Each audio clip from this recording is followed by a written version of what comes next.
Welcome to For the Love of Yoga. My name is Anika. Did you know on the 23rd of July we are hosting the 3rd Brighton Yoga Festival at the Brighton Dome Corn Exchange? This is a free event and we are hoping to encourage anyone who has not tried out yoga before to give it a go. In previous episodes, we have looked at how yoga can offer something to everyone, no matter what age, background or sex you are. The physical posture practice, or asana in Sanskrit, is what most people associate with yoga these days.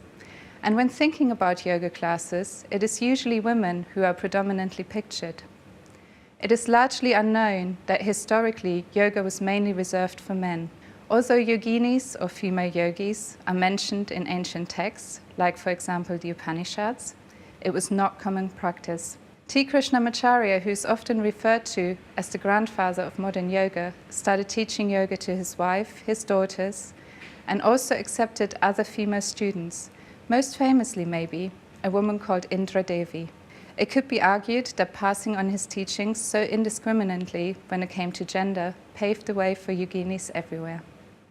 I'm joined by Khadine Morcom. Khadine is a yoga teacher at the Tree of Life Centre in Hove on Portland Road. Hi Khadine. Hi Anika. Thank you for joining me. Thank you. I was wondering, how did you first get into yoga? How did you first start practicing? Okay, so when I was finishing my degree, think I'd gone from that student lifestyle and then I was looking for something else. So I'd read a couple of books on Buddhism, then I found a meditation course at the Buddhist Centre and started practicing meditation, which then led into yoga. I found a yoga class via that meditation class, and then from my first yoga class, that was it. I was hooked on yoga. Okay. And how did that lead on to you teaching yoga then? How did you first get into doing your teacher training? Okay, so it became a regular practice for me straight away, and I had an interest, I'd always had an interest from a child actually in India and wanted to travel there. And then this discovery of yoga, that's come from India, led to me going travelling to India. So I practiced a lot of yoga while I was in India. Decided I wanted to do the teacher training. Wanted to train with a specific school though, so when I came back from travelling, that's when I did my teacher training. And where did you do your teacher training? What's your teaching background? So there's so many different schools, it can become a little bit confusing at times. Yes, it is, isn't it? I trained with the Vajrasati School of Yoga, which was actually born in Brighton, that School of Yoga. Okay. It's a form of yoga that's been, it takes influences from the wider yoga tradition. So we teach modern postural yoga, asanas, so the same postures that you would see in any other yoga class, but it's done in a meditative style, so encouraging us to really listen to the body while we practice. So Vajrasati has got loads of different parts to it, so to speak. Yes. Well, it's meditative in the style that we're required to be engaged in the practice while we're practicing the yoga. Mm-hmm. It takes influences from Buddhism, Tantra, Advaita Vedanta, so the sort of roots of yoga really. It's definitely more than just a physical practice. Okay, great. So do you feel that there's a particular part, you've just mentioned a lot of different kind of backgrounds, maybe a lot of words that people at home are not familiar with. Yes. But mindfulness and the physical aspects of yoga, is there a particular part that you feel is more important to you than others? And especially as a woman, do you feel that there's different aspects of yoga that you feel more drawn to maybe? Absolutely. Well, I think as a woman and a mother particularly, the mindfulness aspect is very useful because we can bring that into our life and into parenting. And that helps me to, I think, be a better parent. But the yoga as well, the physical practice, that really helps in terms of that it's time for myself, but it's that stress relief, and we get held in our body quite a lot. I think being busy working women and mothers, we end up holding quite a lot of tension, so it's a good way to release that tension. Absolutely. Yeah. I couldn't agree more. So as a mother and a working mum, do you find it hard to actually find that time in the day? Do you feel that it's maybe just something else to think about? Because those people, again, watching at home might actually think that I have a busy life, I work a lot, I get home, all I want to do is relax. So how do you find that time, especially being a mum as well? Well, absolutely. It's a question that's often asked, particularly in my mindfulness classes. How do we find that time? But we can all find 5 or 10 minutes a day for these practices, whether it's a couple of yoga postures, or it's a formal sitting practice, or it might be bringing mindfulness into your life, which is essentially what a mindfulness practice is. So how you might do a practice such as washing up mindfully.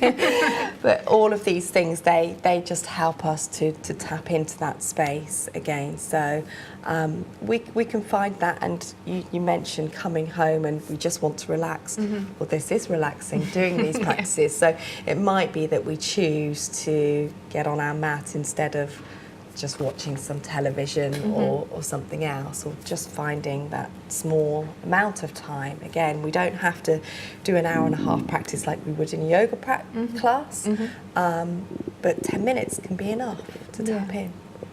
And I think we can all find 10 minutes. Yeah, in our day. absolutely, absolutely. I think the other thing that is important as well, that yoga doesn't become something stressful. I have to do my yoga practice, or beating myself up, I haven't done my yoga practice.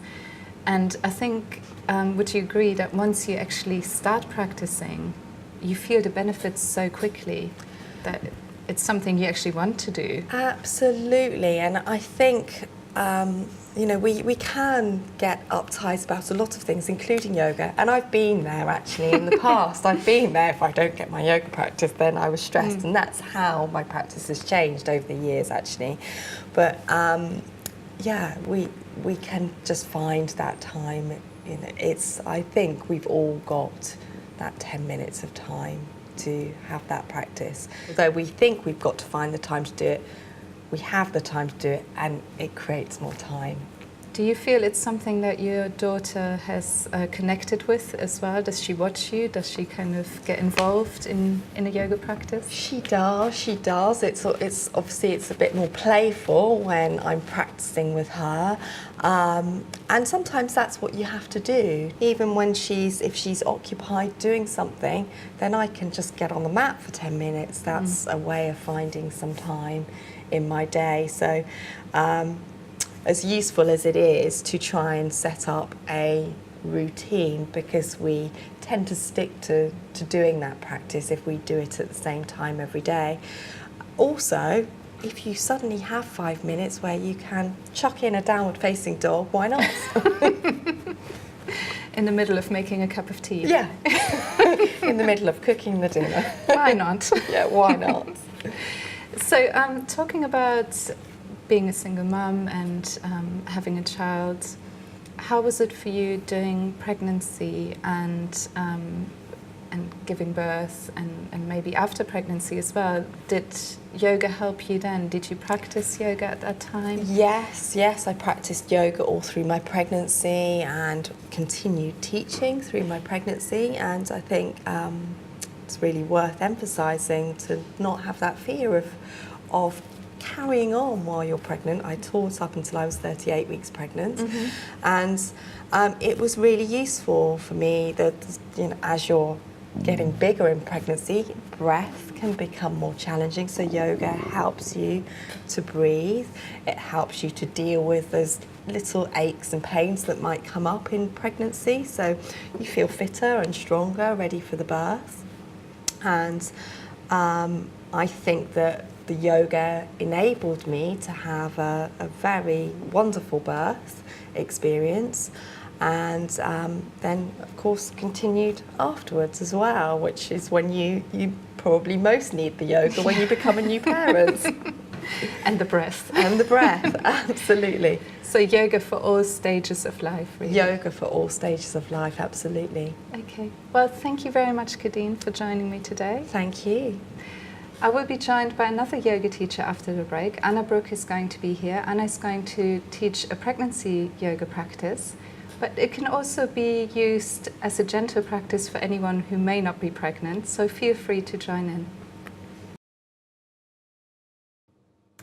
Hi, I'm Anna, and this is a practice for pregnancy, but also for anyone who'd like a gentle yoga practice which helps free tension in the body and also helps calm the mind. So we're going to begin by sitting on our knees here, and this is a really good way to sit in pregnancy as opposed to sitting cross-legged, especially if you have any pelvic girdle pain. If at any point in the practice you feel at all lightheaded or just need to take a break, then you could come to child's pose, where you take your hands out in front of you and slowly sink the hips back and just take a few breaths here. This is a nice, deep, restorative posture. Otherwise, coming to sit on your heels, and we're going to work with the golden thread breath. This is a really useful breath to use in labour and birthing. So inhaling through the nose, and then exhaling as if you're blowing out a golden thread from your mouth. Closing the eyes, inhaling, and exhaling. Inhaling and making the exhale slightly longer than the inhale. One more of these, inhaling and exhaling the golden thread from your lips, helping to calm the central nervous system, and continuing this breath as we move through the practice. So taking the hands just above the knees, inhaling, looking up towards the ceiling, dropping the shoulders as you inhale, and exhaling, curling through the spine. Inhaling, opening up through the shoulders, releasing the lower back, and exhaling, curling through the spine. Inhaling, and exhaling. And then taking the hands to prayer at the chest, inhaling the arms up, fingertips reaching up towards the ceiling, and then exhaling down the center. Synchronizing the breath with the movement, inhaling the arms up, and exhaling down the center. Inhaling the arms up as you keep the shoulders pulling away from the ears, and exhaling down the center. And then interlacing the hands behind the back.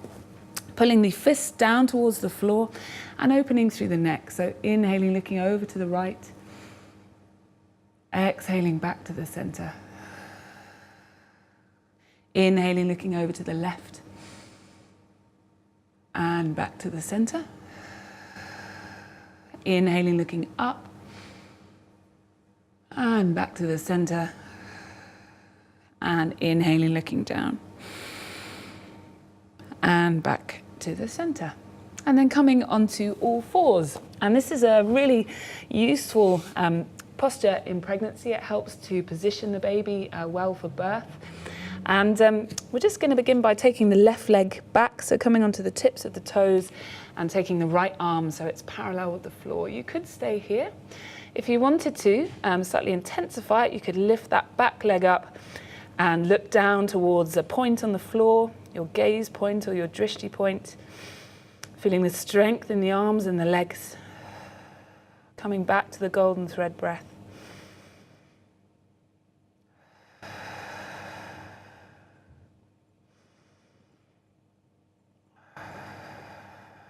And then releasing there and coming over to the other side. So taking the right leg back onto the tips of the toes and the left arm forward and then lifting up. So particularly if you'd like an active birth, building strength in the arms and legs is really important, alongside developing relaxation.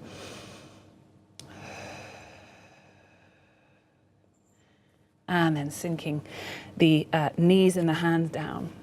And then looking over your left hip, taking your left hip to the side, and then taking your hip over to the right side and looking towards the hip. And just swinging between those 2 points gently, tying the breath in with the movement, inhaling one way and exhaling the other. So this is really nice to loosen the lower back.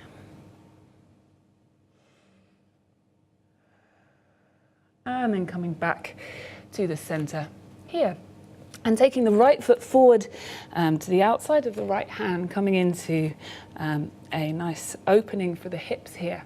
So you could stay here with this being quite static, or you could circle slowly. And this is a really good posture for birthing. It helps shorten the birth path. Use gravity as well to help the baby to come down through the birth path. And also, if you're just doing this as a general yoga practice, it helps to open the hips, which can become tight for many of us.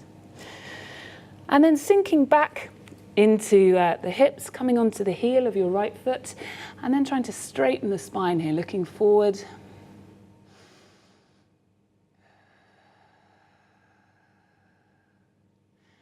And opening through this right hamstring at the back of the thigh. Taking the weight forward, lifting the arms up, and sinking forward here. So if this felt a bit much to have the hands up, you could take them to your knee, especially if you had any faintness or lightheadedness, low blood pressure.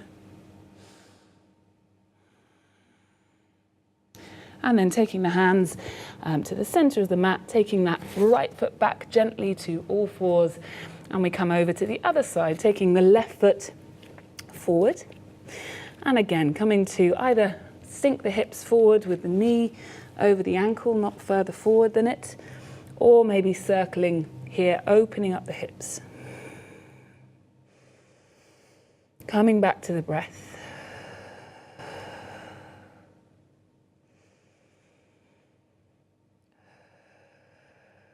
And then sinking the hips back, coming up onto the left heel, and then trying to straighten the spine, opening through the back of the hamstring on your left side.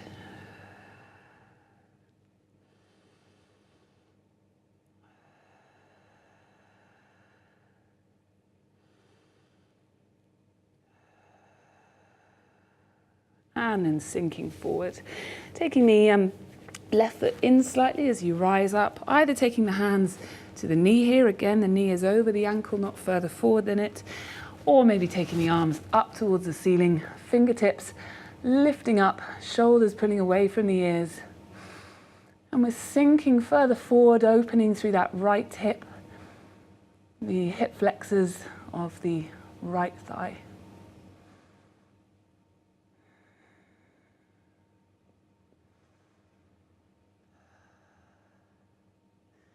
And then gently bringing the hands down. Wonderful. And then just coming into sitting with your legs extended in front of you, just for a few breaths here, taking the hands either side of your hips and the toes pointing up, engaging the thighs, engaging the core, sitting up nice and tall, looking towards the toes. And this is a really beneficial posture for building these corset-like muscles which support the lower back. So it looks quite a simple posture, but in fact is building quite a lot of strength in the legs and the lower back.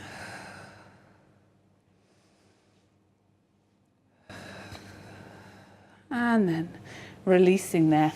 And we'll come into final relaxation. So it's quite nice to have some props for this. We've got a pillow to rest your head on.